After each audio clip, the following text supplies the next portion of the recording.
The Republican primary for House District 1 has drawn national interest. After the government shutdown debacle, the race between Bradley Byrne and Dean Young is being seen as a bellwether for the Republican Party.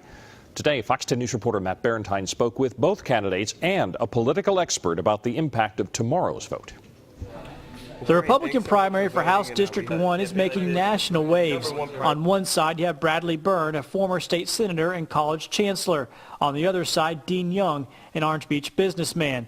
Political scientist and legislative expert Dr. Sam Fisher says differences in policy between the two men are minimal, but there are vast differences in ideology. Dean Young is very much the Tea Party advocate.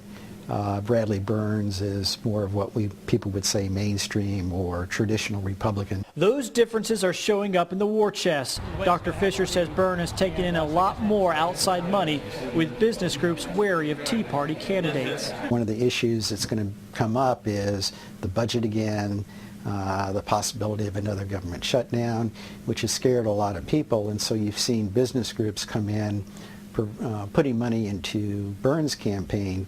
Byrne says he doesn't see the race as a referendum on the Republican Party. I disagree with a lot of the national news media, the way they tried to characterize the race. It really has nothing to do with all of that. It has to do with what sort of person is going to be the most effective for us in going to Washington and dealing with this mess up there. Today, Dean Young didn't shy away from the perception of the race. The entire nation's watching this, and they know there's a big difference between these two candidates.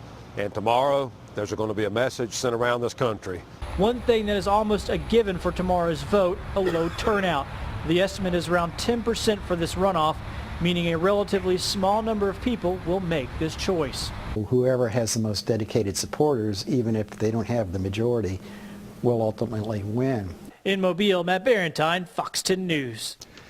And we will have complete coverage of tomorrow's vote and the first results right after the polls close at 7 o'clock. Look for those results at the bottom of your TV screen on Twitter and on our website, fox10tv.com.